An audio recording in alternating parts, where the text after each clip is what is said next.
আচ্ছা, আমাদের প্রতিদিনের জীবনে কত ছোট ছোট কাজই তো আমরা করি, তাই না?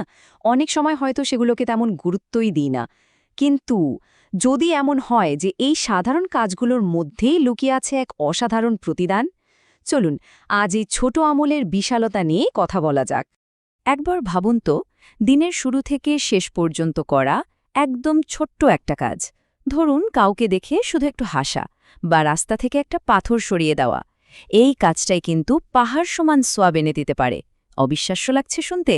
আচ্ছা, চলুন এর পেছনের আসল ব্যাপারটা একটু জেনে নেওয়া যাক। তো প্রথমেই একটা খুব সাধারণ ভুল ধারণা নিয়ে কথা বলি। এমন একটা ধারণা যা আমাদের অনেকের মধ্যেই ভালো কাজ করার উৎসাহটা জানেন তো অনেকটাই কমিয়ে দেয়।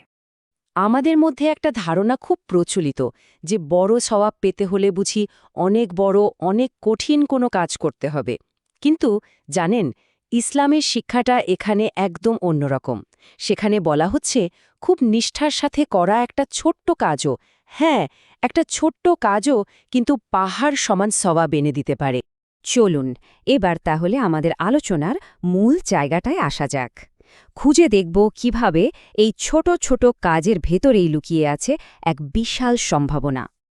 দেখুন, মূল কথাটা হলো আমাদের চোখে যেটাকে হয়তো খুব তুচ্ছ, খুব সাধারণ মনে হচ্ছে, আল্লাহর কাছে সেটার মূল্য কিন্তু অনেক অনেক বেশি। শুধু এই একটা বিশ্বাসই কিন্তু আমাদের প্রতিদিনের কাজগুলোকে একদম নতুনভাবে দেখার সুযোগ করে দেয়। আর এই ধারণাটা কিন্তু কোনো নতুন কিছু না। এটা সরাসরি আমাদের নবী সাল্লাল্লাহু আলাইহি ওয়াসাল্লামের শিক্ষা থেকেই এসেছে। তিনি আমাদের দৈনন্দিন জীবনে এগুলো কাজে লাগানোর জন্যই শিখিয়েছেন। কাজগুলো একবার খেয়াল করুন তো, কি ভীষণ সহজ আর সাধারণ। রাস্তা থেকে কষ্টদায়ক কিছু একটা সরিয়ে দেওয়া, কারোর সাথে সুন্দর করে দুটো কথা বলা, কিংবা কারো মুখে একটু হাসি ফোটানো, এগুলো তো আমাদের রোজকার জীবনেরই অংশ, তাই না? আর সবচেয়ে দারুণ ব্যাপার কি জানেন, নবী সাল্লাল্লাহু আলাইহি ওয়াসাল্লাম এই সহজ কাজগুলোকেও সাদাকা বা দানের মর্যাদা দিয়েছেন। তিনি বলেছেন এগুলোর প্রত্যেকটাই একটা সাদাকা। একবার ভেবে দেখুন, কোনো টাকা পয়সা খরচ না করেই আমরা কিন্তু প্রতিনিয়ত দান করার সুযোগ পাচ্ছি। এটা অসাধারণ না? কিন্তু প্রশ্নটা হলো, কিভাবে কিভাবে একটা একদম সাধারণ কাজ এতটা মূল্যবান হয়ে ওঠে? আচ্ছা, এর পিছনে কিন্তু একটা খুব শক্তিশালী ব্যাপার কাজ করে। সেই আসল রহস্যটা হলো খাঁটি নিয়ত। মানে কাজের উদ্দেশ্যটা কি? কোনো কাজের মূল্য শুধু সেটার আকার দিয়ে মাপা হয় না, বরং কাজটা কার জন্য করা হচ্ছে সেটার উপরই সবকিছু নির্ভর করে। পুরো ব্যাপারটা কিন্তু খুবই সহজ। দেখুন, কাজটা বাইরে থেকে দেখতে যতই ছোট হোক না কেন, যখন সেটার পেছনের উদ্দেশ্যটা হয় শুধু আল্লাহকে সন্তুষ্ট করা, ঠিক তখনই এর সওয়াব বহুগুণ বেড়ে গিয়ে পাহাড় সমান হয়ে যায়। তো আমরা আলোচনার প্রায় শেষ দিকে চলে এসেছি।